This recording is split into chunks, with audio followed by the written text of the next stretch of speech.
To get started with hand quilting, I'm going to go over the materials that I have here.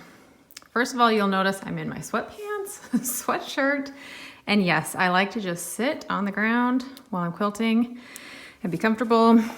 As I get older, I'll probably have to change positions and not sit just on the ground. But for my fingers, I like to have these two rubber needle grippers. You'll see why in a minute, but they help to pull the needle out. Just a little extra grippiness. And a thimble. Any thimble, doesn't matter. I have a little pair of snips. I have this little magnetic needle minder, and it's where I keep my needle threader, my needle, which is right here. This poor needle is a little bent. I've been using it to make this entire binding of this quilt, and I use some heavy duty fabric stiffener for the binding, and so it's made it a little extra tricky to pull the needle through, but it's also helped in other areas. Okay, so to start with, I use DMC number 8 cotton pearl thread. I've decided to use orange color for this quilt because it matches with the backing and it leaves a striking contrast to the binding, but it's totally up to you what color you use. Then I would use my needle threader. In fact, I'll take this out and show you how I thread my needle. So you take the needle threader and put it through the eye of the needle. Then you take your thread, the end of the thread, and put it through the needle threader, which is much easier and bigger than the eye of the needle. Then you just pull that and take off, oh goodness, okay. Take off the needle threader and it's threaded for you. So you'll leave just a little tail of thread, and then I just do, I don't know, fancy knots or anything. You don't have to be a Girl Scout or anything, Boy Scout. So I just do a simple knot and I double it. There we go. Okay. And then I'll snip the tail off. And what I love about doing binding is you do not have to hide or pop your thread. If you're wondering what that means, you can watch my tutorial on hand quilting an entire quilt top. But because, let me get situated here. Because, okay, first of all, because I'm right-handed, I make sure to move to the left. I'm not gonna wanna hand quilt away from me, you wanna hand quilt towards you.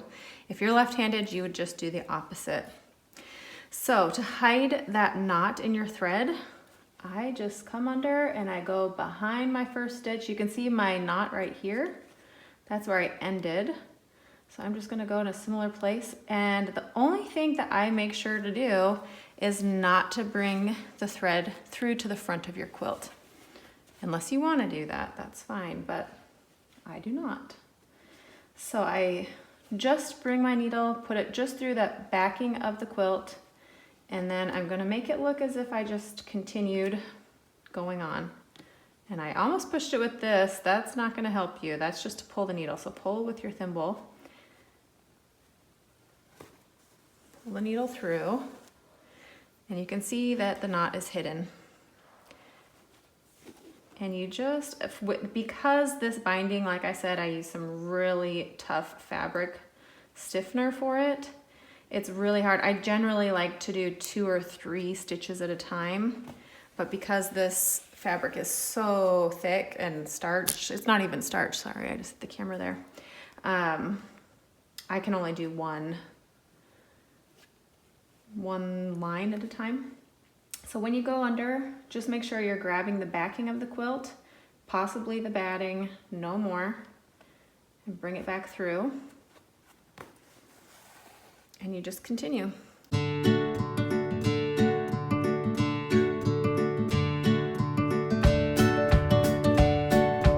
Flip every once in a while to make sure that the thread is not coming through the fabric. And I also pulled the needle off of the thread, which happens and it's okay. So I'm just going to thread it again. the needle threader through, the thread through, and then pull the needle off. And I might give myself a little bit longer tail right now so that that doesn't happen again.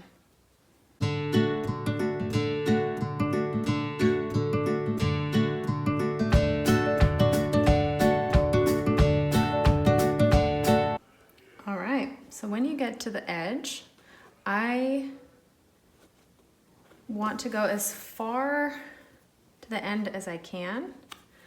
And it's totally fine because you're gonna hide that stitch. So even if it went all the way to the edge, you're fine. Then you wanna push your binding over. And I'm gonna try to get the corners to match up as well as I can. Darn it, it went a little bit over. That's okay. So now I'm going to bring the thread through, and I'm gonna bring it, even though it's back here, my hand quilting is near the edge of the binding, so I'm gonna bring it up closer to the edge here, not way back here, I want it up here. So and actually I wanna grab a little bit of backing as well to make sure that it stays connected there. And there it goes.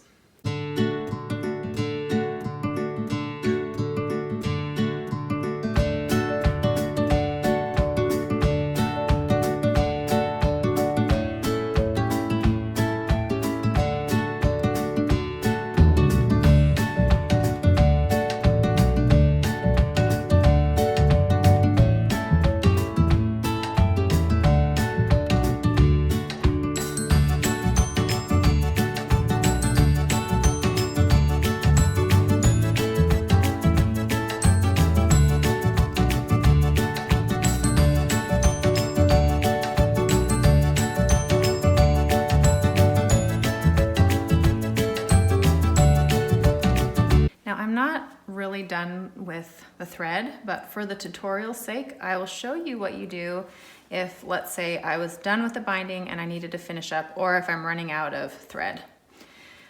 I would end not here. You don't want to have the thread coming up out of the binding. You want to hide it. So your last stitch is going to want to be going under, and again, you want to capture it on the backing. Push it through. And you want it to be on part of the backing that's hidden under the binding. So mine's just barely hidden, but as I keep going and this is pulled up, it'll hide. So at that point, you can take the needle off. Just for accuracy, I take these off. And then you just tie a knot as close as you can to the backing. So this, I'm not going to trim this because I'll probably use the rest of the thread as I continue. But you just bring it there, hold your finger.